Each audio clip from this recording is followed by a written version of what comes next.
takes me to the logical question, Richa. I mean, today people are looking at job opportunities. Sure. In healthcare, people are aware of nurses, doctors, which are conventional job opportunities. Sure. What you just now mentioned, that there is this, if I may use the word loosely, certain amount of professionalism creeping into the healthcare industry.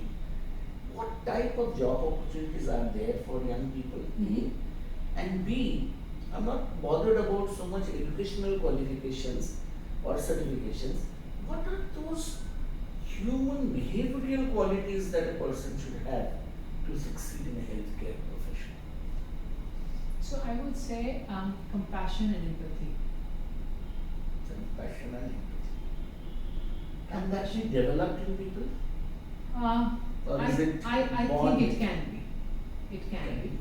Because I'll tell you what, that when you're working in a system, see today, when you work in a larger organization, your organization has certain value system, right? Which may not match with your value system. Agreed. Okay?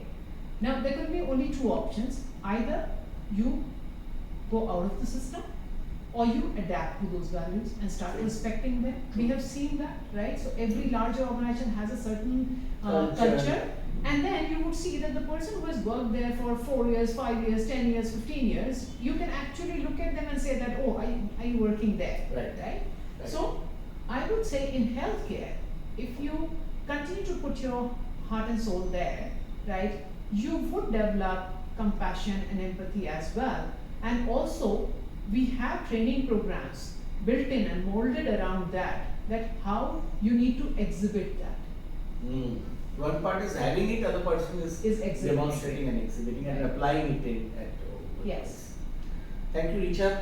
Thank you for your time. My pleasure. Thank you for your insights and inputs. I'm sure those who will watch this podcast would immensely benefit from your wisdom and suggestions and inputs. Any final words that you would like to comment? I would just say that I have spent 24 years in healthcare.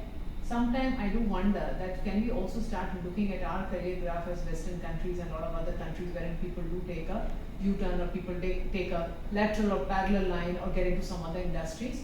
So that those thoughts have come to my mind as well. So then you take the best practices of healthcare to that place? Yeah, but then healthcare is so entrenched into me that frankly, every time, even if the offer has come my way, I actually think that no, I think I am better out for healthcare. Healthcare.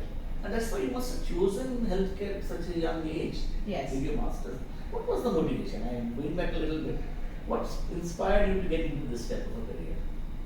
See, frankly, I'll tell you, it was that at that point in time, without sounding too old, there weren't too many options. Right? So either you become a doctor or you become an engineer or you just kind of you graduate and then probably you become a teacher, you become a banker and so on and so forth. But then I wanted to do something which is in professional field, which can give me my life a direction that okay, this is the field where you want to work, right? So I just stumbled upon field of rehabilitation, right? I kind of worked there, but frankly I'll tell you that being a rehabilitation professional requires lot of patience and sacrifices and constant effort from your end, which kind of at some point would start to show you results in terms of in your own among your patients and so on and so forth. But so one if somebody would say that one weakness that you have or one negative point that you have, I would say that I'm a bit of an impatient person. And what I realized is that anybody who's managing the system, that person has to be a speed freak, because as they say that everything is now, right? And I thought that my energy and me being a little impatient can be channelized into that, and that's where I thought about management. So you converted what your area of improvement into. Yes, and then I thought that healthcare is something which excites me. So from the field of rehabilitation, probably I can get into the healthcare delivery, and I did my master's in hospital administration.